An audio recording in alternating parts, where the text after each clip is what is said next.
Hey, I'm Haley. And I'm Jesse. And you're listening to Personality Hire, the podcast where we look like you could put me on a picnic table and have your 4th of July hot dog right on top of me. She looks like a snack. Makes me want a hot dog real bad.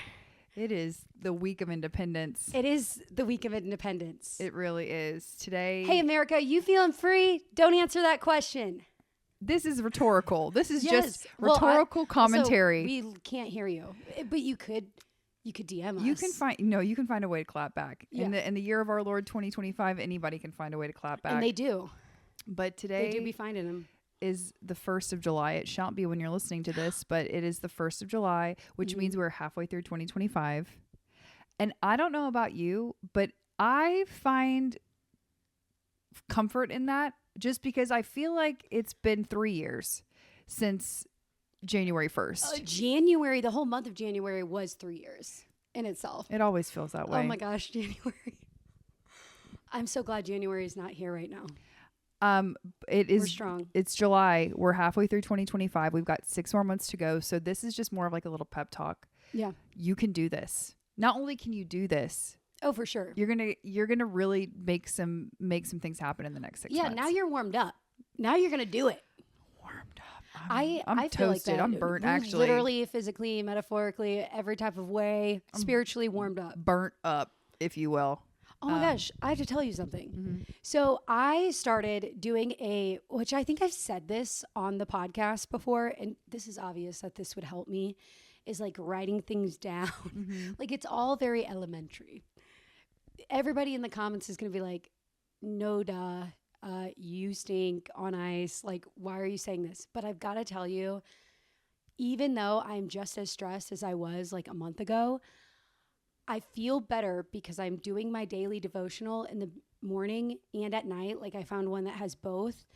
And I think that's truly changed the game in so many ways. It's very grounding and it gets me out of my head and into my body, just because I think of like the beginning of like how we're all on earth. Because no matter what you believe, you probably believe something around where like we all started as babies. You can't really deny that. And if you want to deny that, I do want to hear your theory. But same, cool. Yeah, like, no, I want to hear like how did you get here? Are you always this way? And bonus points if it involves some sort of like, I don't know, alien invasion, or just like a really exciting spacecraft. Yes. Okay. So bonus points for that. I do want to hear. Yeah. Slide into our DMs or beam down. Or beam us up. Oh, please. Dealer's choice. Please. But it's just helped so much clear my thoughts. But there are some nights where I can't clear the thoughts. I can't clear the slate. I am rolling. I will literally wake up because my dog will sneeze or something, or she'll just get up to adjust, and then I'm up. And all of a sudden, I'm deep in a thought process. Last night, it was like, Love Island hasn't been the same since Jeremiah got voted off on episode 12. Or in 3rd grade, I said this to Dylan S. and now I'm still really embarrassed by that. Or like I'm just crawling out of my brain. Or it's those thoughts. Or it's the time where I really want to talk about it. And by it, I mean everything. Like it could be anything. I want to talk about it. I need to know this about you. I've been watching Harry Potter over, and I want to talk about it. I want to talk about how Harry Potter has such deeper meaning, and those movies are so freaking good. And I would watch them as a kid, but like I was not into them. Now I watch them, and I'm like, I need to know this about you though. The way that you're like describing. So are you, when you wake up in the morning, are you energized, or do you feel that you are the best able to tackle problems or things in your to-do list in the morning, or are you more energized at night, like you're saying, and you feel more like you're able to focus at night? No, neither. Okay. I have a sweet spot I've learned in mid-morning. Mid-morning is my sweet spot where if I want to get something done, it's getting done. By afternoon, I'm exhausted, and at night, I'm exhausted. In the morning, I'm exhausted. But at night, you're still mind racing, overthinking kind of thing as well, though. Yes, okay. But same in the morning. Like I could wake up at 2 a.m. and I am thinking about what I said on January 1st, 2016. So that sounds to me though, that's more like anxiety, right? Maybe, but Yeah. sometimes it's like not that. It's I have a thought about Bugs Bunny that I'm like, oh, never thought of it. Like it doesn't always have to be this anxious rush. Sometimes it is. Well, now I'm waking up at 2 a.m., but I'm thinking about my dream last night, and this is nuts. And I'm thinking about why I might have had this dream, or I'm really thinking about the details of like, where'd I pull that from? So it's literally anything. But you're also saying that your new habit of writing is helping to quench that a little bit. It's helping me to not try to focus on remembering things as much because I'm writing it down. Mm-hmm. So I'm like, okay, you don't need to think about this too often or too much because like we're just going to write this down right now and then you can tackle it in the morning. Okay, so when you're waking up at 2 a.m., are you writing down your Bugs Bunny thing just so you're like, let me just write this down and move on with my... Yeah. So to me, it sounds a little bit too that it's truly brain a dumping. physical act to be like, we're going to put a pin in this. Like physically, I'm writing it down to put a pin in it. We can always come back to it because I wrote it down and I'm not going to lose it or whatever. It's funny to hear you talk about it in that way too, because I actually am on a little bit of an opposite trajectory of you right now in that writing, is that I'm actually trying to write things down less in terms of to-do list items because have found and been finding that I have used to-do lists and writing things down or things that I want to tackle, me writing them down. I've used it as a way to keep myself busy and a way to make myself feel productive, even if the things I'm writing down are minuscule, microscopic, have no true meaning, and they really don't add any value to my life. It's just something for me to do to say, I am a productive human. I do accomplish things. Look at this list. I did everything on this list, even if the thing on the list is so trivial and it doesn't mean anything. Are you writing things down as you accomplish them, or are you writing them down like this is my to-do list? Could be either. Just depends on the day. Okay. Just depends on the day. I don't write it down as I do it because that's not a to-do list. Like I just did it then. I like in my mind. Yeah. Is what I'm saying. I write things down and I only give myself 3 things a day, by the way. That was one thing because I found that you're able to pay attention to what you're doing day to day a little bit more if you have just 3 main points that you need to do. Like, for example, call Discount Tire. I need new tires. That's something that I've kind of pushed, or make Mama a vet appointment. We went yesterday, so that's done and dusted. What was the other thing? Oh, I need to get my AC service. So and I'm bad at admin, by the way. I'm notoriously bad at admin. So those things are usually my to-do list. The other things like house chores and stuff, those never make the to-do list because those are things that are daily things that you just got to do. But it's like those things that are, or if it's a packing list, which I'm sure you're very familiar with, you have to pack for several people. And when you pack for like a family, you're especially just a kid. I took the kid that I nanny to the splash pad last Friday.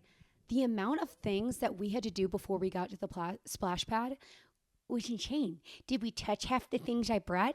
No, but just in case, you gotta have them. I took our Happy Butts to Target before so I could get a lock for the locker. We wouldn't really need the locker if I would have just taken the stroller in and rolled it and sat it there. I could stare at it the whole time. Or I got an extra thing of sunscreen because I'm an SPF freak. And I was like, what if, I was running low on mine. I was like, what if I run low? And then I'm stuck and then I'm frying out in the sun. And you know what I mean? That stuff, packing lists are a little bit more, I don't know, frivolous to me. Yeah, I don't know. I just mean in lists in general, from me just backtracking to what I was saying about sometimes I put things on it that I've already done or accomplished, or you're talking about the admin and things like that. I just mean that for me, like just you were just saying about how it's so helpful for you to write things down as you're thinking about them. Brain. Or you're writing them down in terms of like, let me just put a pin in this so I can move on with my life. For me, that has had like a negative effect for me to do that. So I have stopped, as a thought kind of flows into my head, whether it be something to add to the to-do list or whether it just be a thought bubble that I had about a situation that's in front of me, I've just tried to start just like letting the thought go without having to write it down, because I was going through the motions of writing it down so much so that it was negatively impacting the way that I was making you anxious. No, not making me anxious, but negatively impacting the way that I view my like self-worth and view my ability to deal with things or problems or process. So now I just am really in a place right now where I'm trying less to focus on, which is so funny because I know that it's the opposite of what I think is popular to hear right now, that it's so important to process your emotions in any way that you see fit. And a lot of the times that is writing them down. And a lot of the times too, it's a good way to help you analyze the reality as opposed to your feelings, because your feelings are not always reality. Yeah. But for me right now, I really am just trying to practice the mindfulness of saying, this is a thought. It's a thought or it's a feeling, and I'm just gonna let it go, and I don't have to write it down, and I don't have to obsess about it, and I don't have to overanalyze it. I'm just gonna like let it go. I think that there can be like both ends of that spectrum are so healthy about like the writing it or the like letting it go. It's all accomplishing the same thing. Also depends on what works for you, but Yeah. I hear you, and I also agree with you in the fact that I was in this business class and they would say morning pages, or they were like, actually do them whenever you like want to do them. That would make me, I hated them.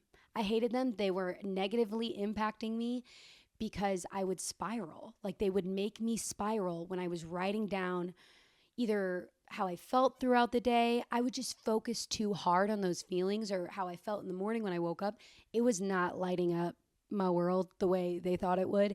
And I would just say, yeah, I do them, because they would get on to me about it. They'd be like, well, you know, you really need to do this. And I was like, it's literally not working for me. I think though too, the way you're talking about it, I would feel the same way, because it's almost an obsessive practice of goal setting. And sometimes I'm like, you got to set the goal, you got to set it and forget it. Listen, you literally also, I'm not going to forget my goals. And I don't have to write about it every single morning. It's not like some mornings I'm not going to wake up with a new way to approach that goal. I'm not going to wake up with a revelation and say, oh, this is the way I'm going to approach it this morning. My morning page might look the same for weeks. So I would also be like, not only is this slightly redundant, it's making me feel like I'm not getting any closer to accomplishing it. So, which I think maybe there's a difference between someone who feels like they need help for motivation, and then I don't need help being motivated.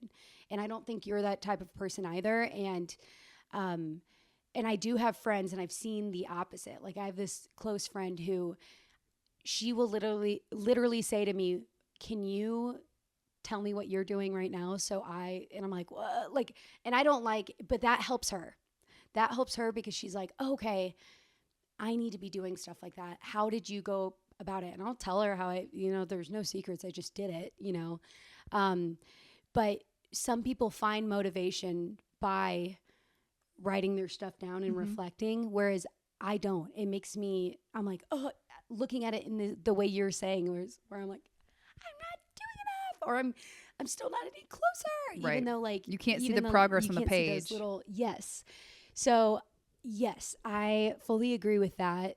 I'm not a morning person or a morning pages person, or even when someone says, and I think this is helpful when you want to do this for an exercise, but like every day, it just makes me feel further from my goals. But like writing down your dream life, I feel like every quarter, that's something that would help me. But writing down your dream life as if you're already living it. Have you ever heard of that? Well, I was just thinking when you said that, writing down your dream life, I was thinking not like literally just yesterday about how if I were to write down the dream life that I thought I was going to have for myself when I was 15, 16, 17 years old, I'm very, very literally living my dream life, because I didn't know too much about like who I wanted to be or what I wanted to accomplish. And that in and of itself is so cool to know that I am currently living a version of my dream life. I don't know if I would have had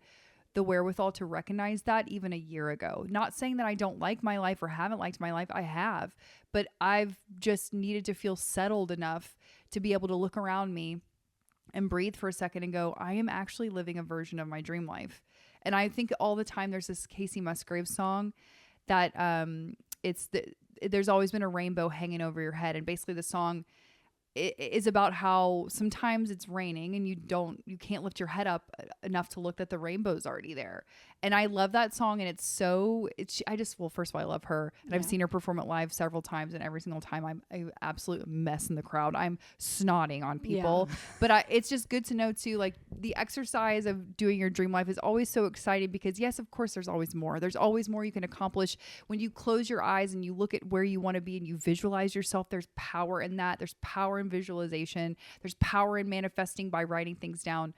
But this is an offshoot of what you're saying. But like, I also just recently realized, I was like, holy shit, I'm in a version of my dream life right now. And it took me a minute to be able to like have the dust settle and the smoke clear and me to be like, wait, this is it. And that's a cool thing too. That's just, that isn't directly aligned with what you're saying, but it's just an offshoot of me being like a personal anecdote to you to be like, that's cool for me to be able to be like, I'm finally feeling like I'm in a place where I'm like, no, this is good. Like this feels good. You know? I think that's why people like to write their things down is so that they can have perspective and see that maybe they are closer to who they wanted to be or whatever.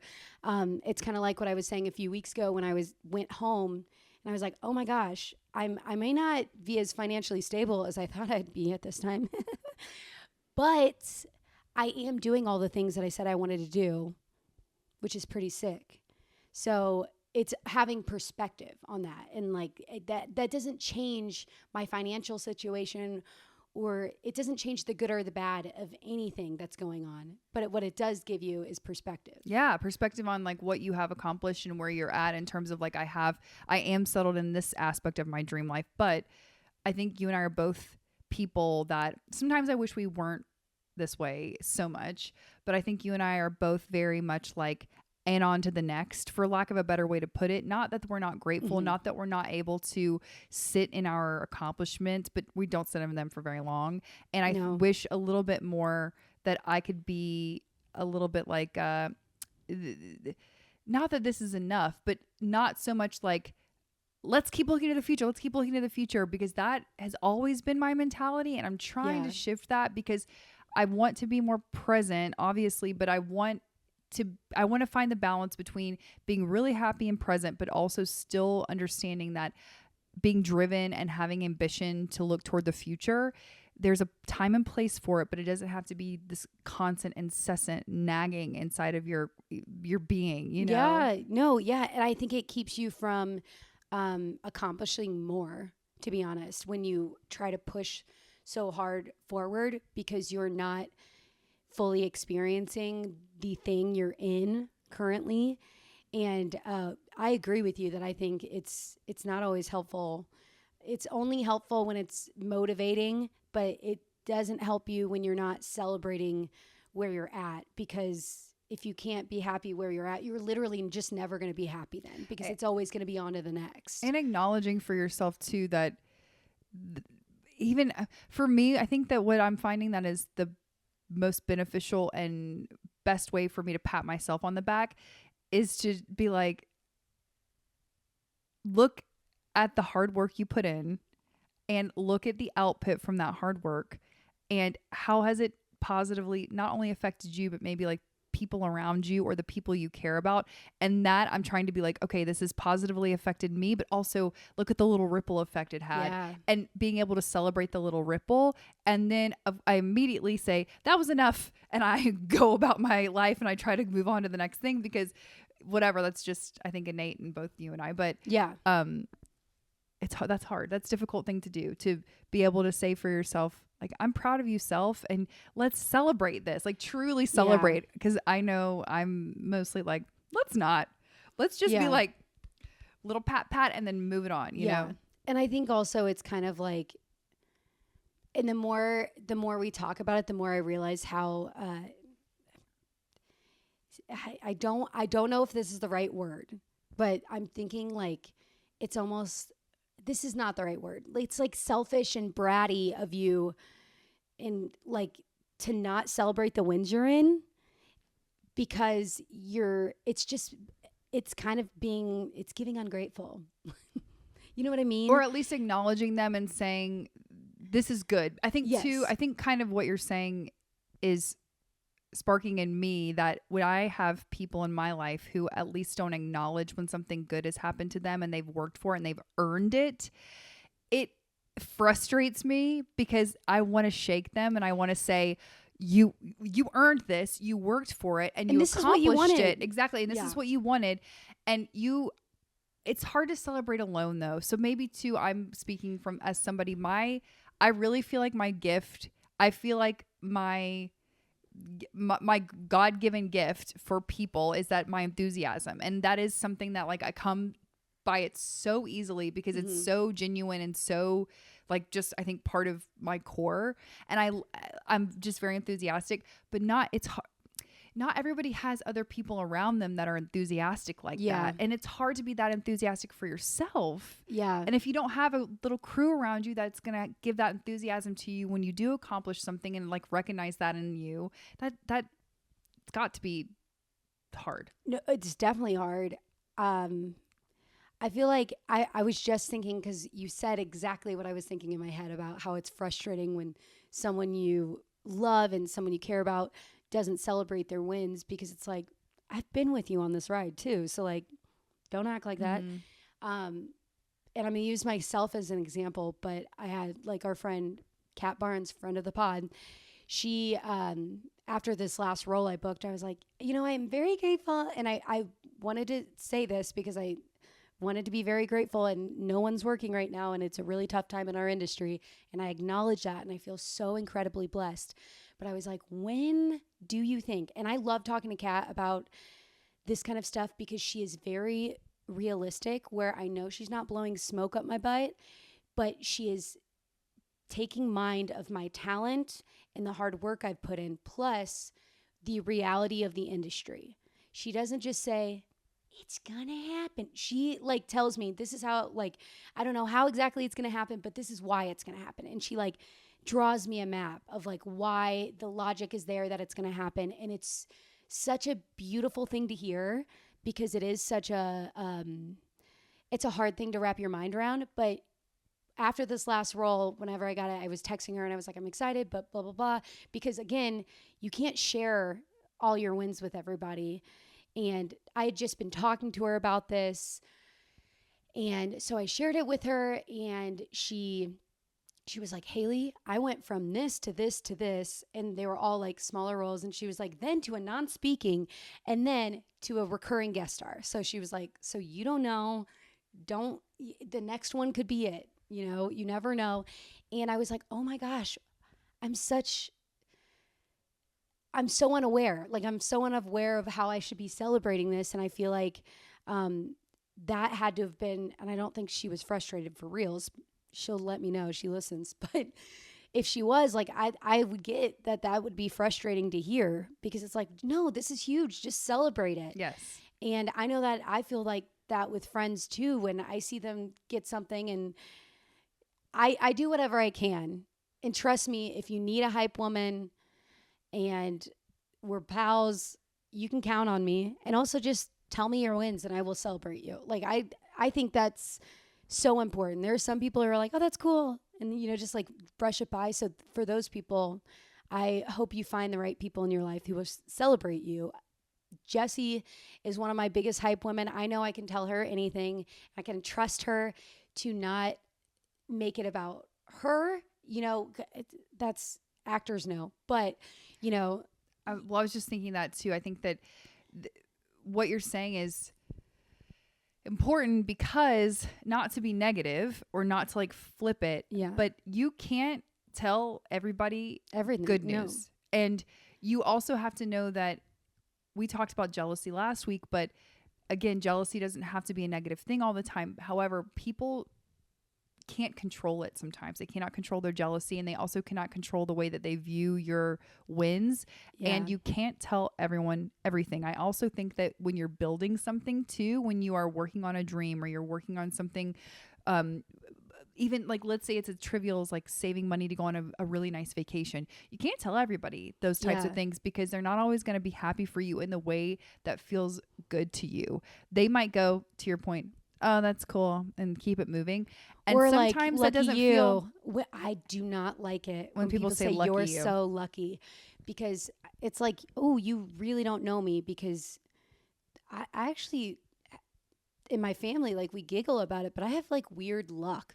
Like, it's not always so good, you know what I mean? But I also I think luck is real, but I also think it's not at the same time. So I don't try to pressure it. But it's even like if I'm like, oh, blah, blah, blah. Or if I'm encouraging a single friend about dating, and then they get mad at me and they're like, well, you don't know because you blah, blah, blah. And I was like, well, first of all, I went through a horrendous breakup. And you know what I mean? And then I didn't mean to meet J-Dog. I just met J-Dog. And I'm so glad that I did. And I'm glad that I didn't have to want to date, because I really didn't want to. And I there's where I'm lucky. You know what I mean? But it doesn't mean I'm not supporting you.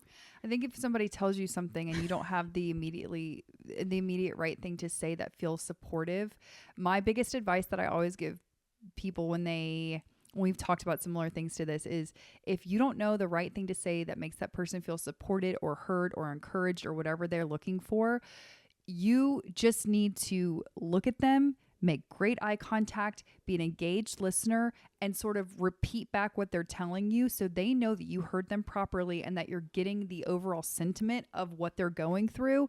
And that sometimes is more than enough to have them have their needs met in that conversation. Yeah. Because if you say something that doesn't feel genuine to them in the conversation, that not only that might hurt, I don't know, that might hurt them, but sometimes it can hurt the relationship even a little bit. And I don't like to say the wrong thing when it comes down to hurting people's feelings. You can't always help that. You can't help how people are going to interpret your intention. Mm-hmm. But if you genuinely don't know how to respond to someone who is telling you something, just let them know that you hear them. That's like the biggest thing I think you can do. That's why people journal. They just want to be heard. You don't have to say anything groundbreaking back to them, but sometimes people just want to be heard. And to your example about somebody saying, well, you can't give me the dating advice I'm looking for because you're in a relationship. I hate that people sometimes then who can then? I hate that people sometimes negate your past experiences as if you could never relate to their current scenario or situation because of where you're at currently as well. Like, you have to understand that your friends are going to draw on all their past experience to give you advice if you ask for it. Now, listen, if you didn't ask for my advice and you come at me and you're like, shut your pie hole, lady, I didn't ask for your advice, I totally get that. Because I can't help myself sometimes, though. I sometimes like, also, I'm like, if you're bringing me the same thing over and over, I'm assuming, I'm assuming you need my help. Yeah. Like, why? A lot, because you keep bringing it up. And to me, the person you don't want advice from, I'm confused. But also, I think sometimes my passion for others and my love for them can come off as harsh. Do you know what I mean? I think sometimes your delivery of things is just very matter of fact, and that people might think that that's harsh, but I think that that's just who you are. You just deliver your opinions, you deliver your thoughts, you deliver your things just very matter of factly. But that's not a bad thing. That's just, I think that's just the way you deliver your information. Yeah, and I think I've become more of that person because I realize I'd rather people just get to the point. Get to the point. Last summer was get to the point summer. Do we remember? Get to the point. Because we don't have time. We just don't have time. I am busy. I've got lists. I've got to call Cool Ray to come check my AC. And this is not an ad for Cool Ray. This is not an ad.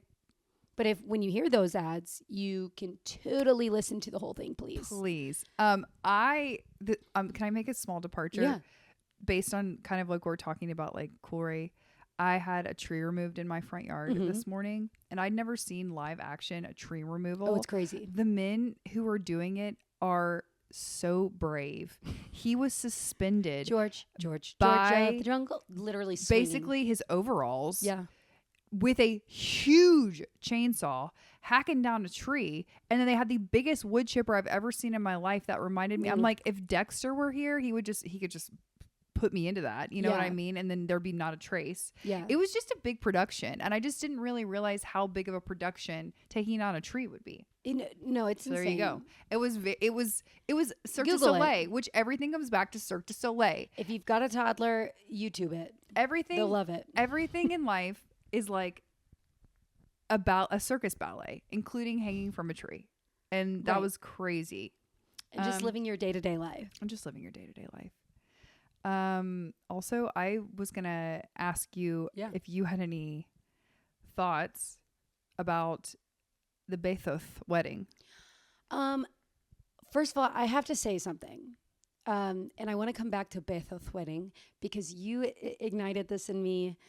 And I've been rewatching Shrinking with J-Dog. He has never seen Shrinking on Apple TV Plus. Highly recommended. Does that have Jason Segel, Harrison Ford? Yes, I've seen a few Jessica episodes of that. Andrews. Like, absolutely insane. It's so good. They're so talented and awesome and funny. And Brett Goldstein writes and executive produce like classic. He's also on Ted Lasso. Love that man. I was thinking about what like really makes me laugh hard. And I realized it's like not, it's like silly things. Like, for example, there's a husband of the neighbor. He goes, man, I haven't had shrimp tacos this good since Barcelona. And she goes, stop saying it like that. And he goes, well, that's how they say it. And I lost it. He just goes, that's how they say it. And I just lost it. And you just said, Bezos. And I'm dying laughing. Okay, so here's my thoughts. The only thing I thought was like, what is on the ground? Is that a carpet? That was the only thing I thought. Everything else, I was like, it sounds like this is just another thing for people to be mad about and complain about. I also thought it was interesting that Leonardo DiCaprio probably had to take a private plane there. But I don't know. I just think like we complain about everything, and the one things like celebrities complain about a lot of things too, like global warming, Leonardo DiCaprio, yet yachts, private planes. I just like everything is so silly to me. I haven't looked at any of the outfits either. I have looked at Lauren Sanchez's dress. I just had minor thoughts. Bezos.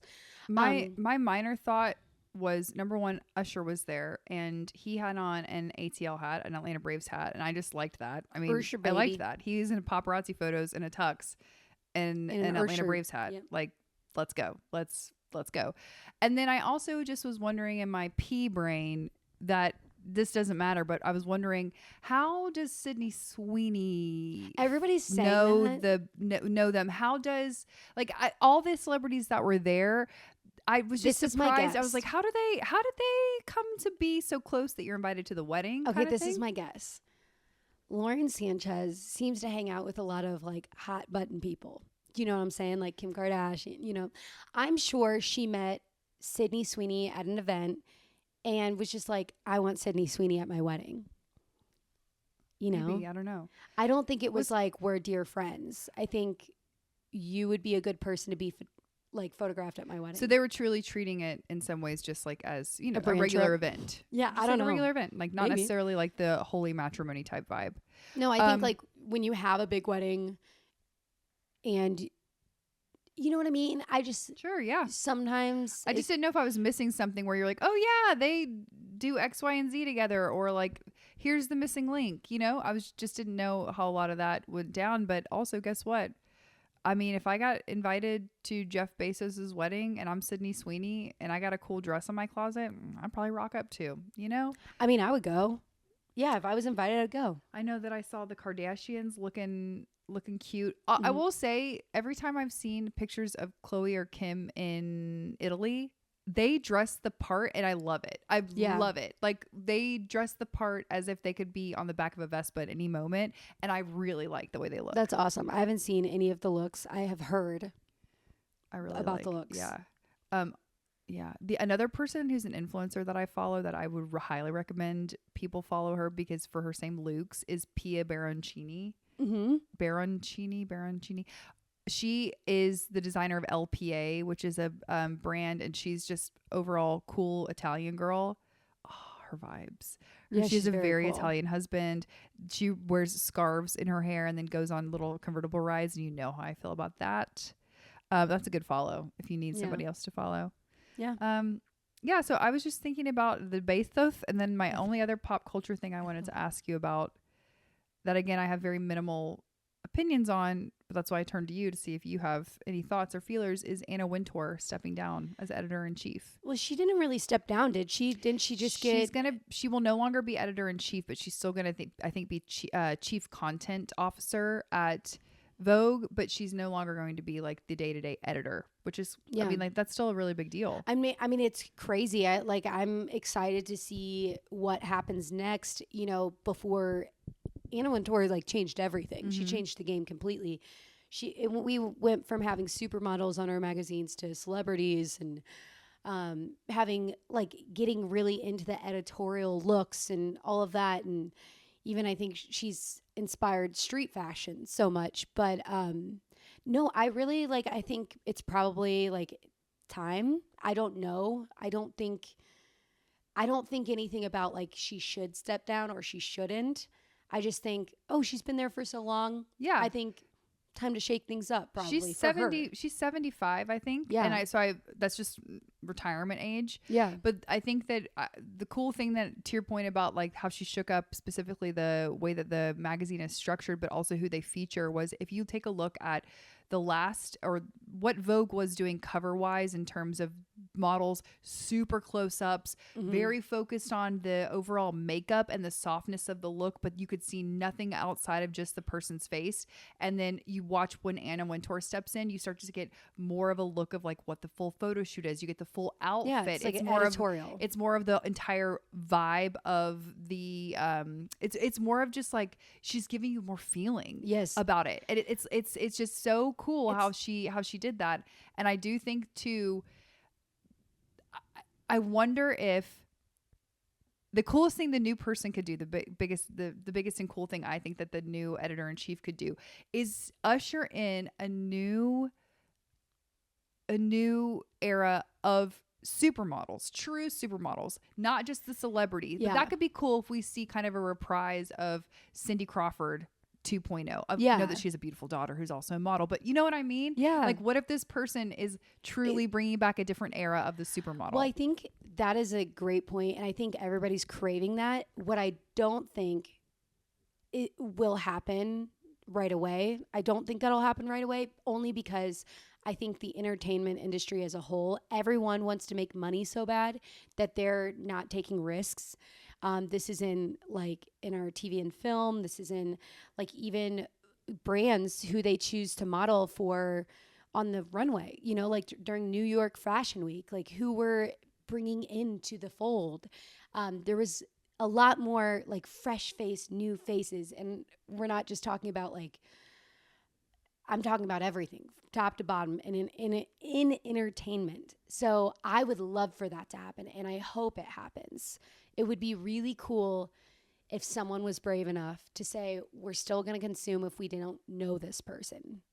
That's what I'm saying. Yeah, that's exactly right. I that is exactly what I'm saying. Is I think that it would be such a bold and scary move to say, this is an obscure, beautiful model. And I also want to clarify that I don't think that the models need to be 90s supermodel level status. I think that it's just the idea of it, but also like the face of anyone, all shapes and sizes, but that this person is just, we found them, we thought they were cool, you should think they're cool too, because we put them on our magazine. And that would be cool. I love that. It would be cool if everyone did that. That's like I think, you know, it's funny because even when, and I'm thinking of shows in particular because it's more modeled this way, but like, or movies, there'll be this like great movie or great show that like Amazon will do or whatever, but they won't advertise it like they do with the one with Sydney Sweeney. No shade, Sydney Sweeney. I'm just bringing up your name because we just talked about you. And also you're huge. So they'll advertise the Sydney Sweeney one, the one that doesn't really need the advertising, but they won't do it with the smaller show. And then they're like, well, it didn't work. And I'm like, well, I wonder why. This is a hot take that here I go. I think exhausting to have to expect everyone to be a triple, quadruple threat. Take me back to the days. There was a time where you had to be an expert in one craft. You had the ability to do that.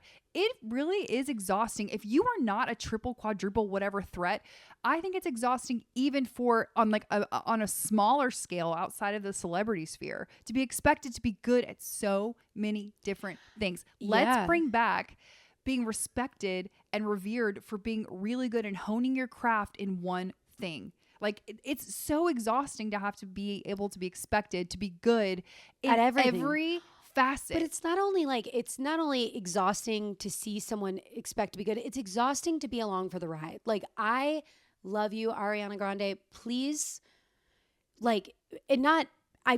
Okay, this is only when we talk about the Britney biopic, whatever. And they're like, it could be Ariana Grande. I'm like, give it a rest. She just did Wicked. Yeah, give her a minute. Like let her breathe. Let us breathe. We're about to have Wicked Part 2. Like, it's okay. We don't have to see these same faces over and over. And like, even when they had Addison Rae, my girl, act, that wasn't necessary. You can do it all. And she's talked about it. She's like, why do I have to have a favorite? You don't. But you also don't have to do everything. Kim Kardashian acting. Why?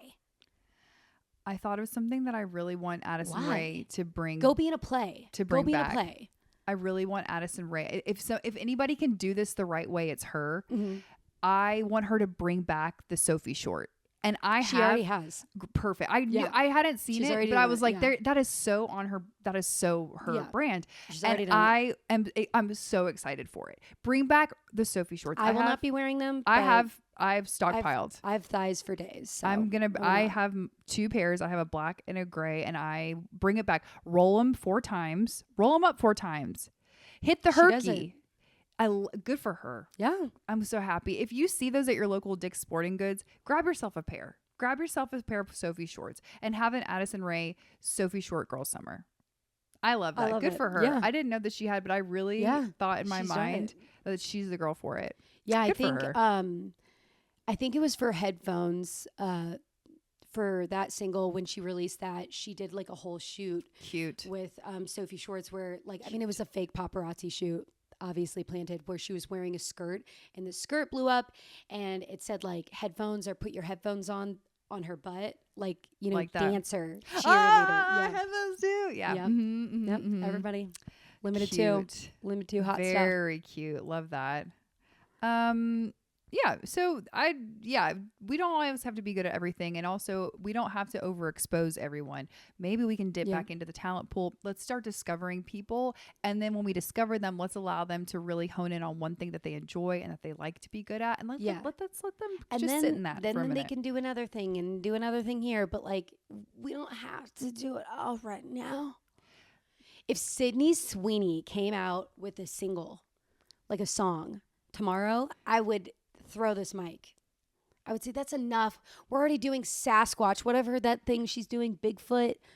You know what I'm talking about. It's the soap or something, and then she's making bathwater soap. And I like Sydney Sweeney, so this is no hate, no shade.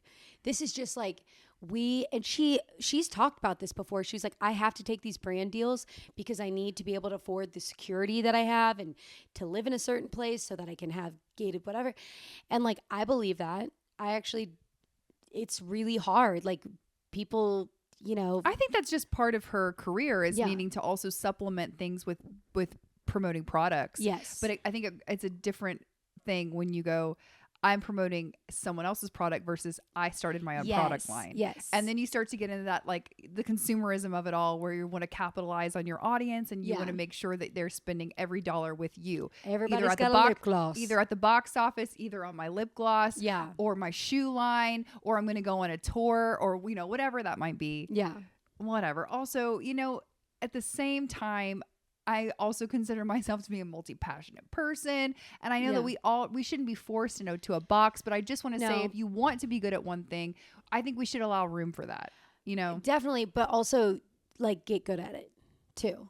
Do you know what I mean? You don't have to be mediocre at every single thing. Get good at one really good, or like, you can be mediocre at everything, but just know that if you want something, I mean, especially at this day and age, for the most part, you have to be good at it. I mean, I would rather have somebody that's really good at one thing than mediocre at singing and mediocre at acting and mediocre whatever and being overexposed in all those things. Yes. That's what, you know, I just like. Full agree. Full agree. You know, I am just but a mediocre podcaster, but I really am trying. And at least I'm only in one lane. I'm staying in my lane. I'm going 100 miles an hour, but I'm staying in it, you know? Yeah. And also, I'm not a Waymo. And I want to say this. I'm done with the Waymo. Get your Waymo out of my city. You know how horrifying? It's causing in Atlanta. It's causing Waymo problems that I'm here for. I saw it blocking the Krog Street tunnel the other day. Blocking the Krog Yeah, Street because they tunnel. don't know like a turn lane and yeah, because it's like an X scrambly Yes. sidewalk situation over there. Get a grip. Stop. Get an absolute Not grip. in Atlanta. No, Not in Atlanta. absolutely not. I saw a girl get in one in the shops of Buckhead the other Good day, luck. and I just Godspeed. I peeped in, and I just wanted to take a look and say there really isn't a driver. I thought maybe there was going to be, I don't know, Maybe a guide. I don't know, a small child, something, a suggestion of a driver. There was Yeah. nothing. And she hopped right in it like it was no big deal. And the top of it, there was a little sign on the top, and it said like, Driverless. "Welcome, Rebecca." Oh no, Like, no, welcome. no. It had First her of all, name I on the don't top. need everybody to know my name Oh, either. it was all over. "Welcome, Rebecca. Hop right in." And Rebecca said, "Okay." Praying for you, Rebecca. Praying for you. Get out of my town. Waymo. Stop. No, we don't need it. Wait, no, we won't go. Get your Waymo out the dough. Go. Thank you. I love it. Yeah. I feel like there was one more thing. Oh, this is the last thing I had that I was going to tell you for today was, Scooby-Doo has recently discovered The Descendants, the Disney Channel movie series, The Descendants. Okay. The music, I was busting a move. Is it good? I could have I did choreograph an excellent Disney Channel style dance, and I think you and I need to get on that. We'll put it on TikTok because there's a very specific way that people dance on the Disney Channel movies. Yeah, you know? yeah. Oh yeah, It's like almost like it reminds me of like S Club. Exactly. Like there's a lot of It's like hit, and that. For an 8 count, you're gonna be really rigid, and then for another 8 count, you're gonna be fluid, and then you're gonna be. And anyway, I just wanted to let you know that I'd like to do some Disney Channel dancing. Okay. That's my favorite kind of dancing, TPI. The other thing I wanted to let you know was on Disney Plus, they just added Lizzie McGuire. They've had it on there. Okay. Yes, I've watched all of it twice. Okay, 3 great. times, 4 times. Yep. Perfect. That's Girl. that's literally all I had. Love my Lizzie. Love my Lizzie McGuire. That was it. Okay, awesome. Yeah. Well, I love you guys. Love you so much. Please rate, review, subscribe. Please share this episode with a friend. Listen to the ads. But you already did that because you're a really good friend. Yep. And we know what a good friend you are. I hope you have a wonderful 4th of July. Be safe. Please wear a helmet and SPF. And eat a hot dog. Maybe go inside of somebody you don't know is doing fireworks. That's just a suggestion. Oh, yeah. Love you so much. Janine, take us home, sis.